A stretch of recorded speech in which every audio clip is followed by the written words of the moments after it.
Grabe. Grabe guys, yung ni Tatay Digong, nakita nyo ba? Kumakalat sa social medias yung mga pictures and videos. Kahapon kasi is we're celebrating the 80th birthday of Tatay Digong. And guys, grabe yung mga tao. Talagang hindi napipigilan, no? Wala kami adtoy apil ha, kaya nag-party mi. Nang ginabuhi kami gahapon guys, wala kami apil atong 300,000 something plus. Kaya nang ginabuhi kami. How much more kung maapil na ta dito, di ba? We are supporting talaga Tatay Digong. Hopefully, no, makauli na dyan si Tatay Digong sa Davao City. Ayan.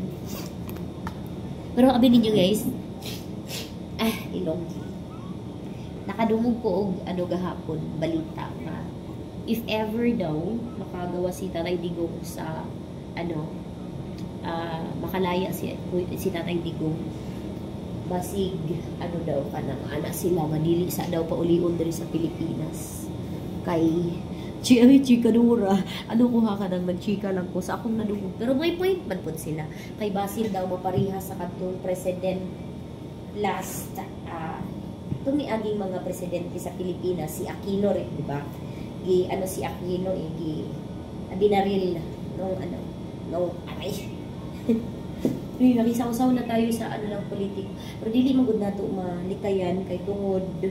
Syempre, we are sa mga tao no nga kanang mga ana sila nga supportive daw kay Duterte. Yes, kay dako jud kaayog nabuhat si Duterte sa Pilipinas or itong time niya sa presidente siya. So, di niyo ma-blame ang tao. Kaya syempre ang tao, nagtatanaw po na kita mga Pilipino. Kita man tawa, man tanabuta, wala tanabungol. Ayan. Nakakita pa kung giunsa pa ni Tatay Digong kadtong siya ang presidente sa Pilipinas. Diba?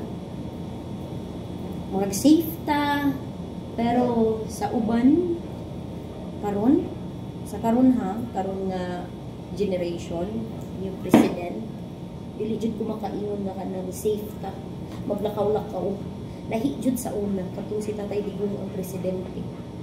Grabe diri sa Davao City makaingon jud ta og kanang okay lang makadlawnan, pero karon hadlok siya like kanang maano ka ba kung basi kani imong katapad kay adik sakay sa tricycle or sakay sa multicab, no? Na mag-commute ka, maka-ano ka ba? Masig adik ni akong katapad. Ano, dyan dito, mga, di mo na tumalikaya na ang panahon karon kay tungod sa kanang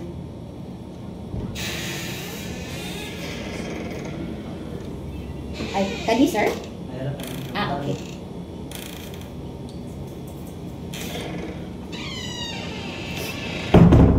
Naputol. Tungod sa drugs na nagkalat manggod na karon. Like kanang murag easy na lang sa ila ba, no? Lahi gyud sa unang panahon as in jud. Ambot pud ni mga tawo pud nga uban nganong manggamit pud ana. Dili man jud na angay gamiton. Kasi na sa ilang mindset, no? Kabalo silang makadaot gamiton jud. Pamaligya pa. Giyaw-yaw na ko dari.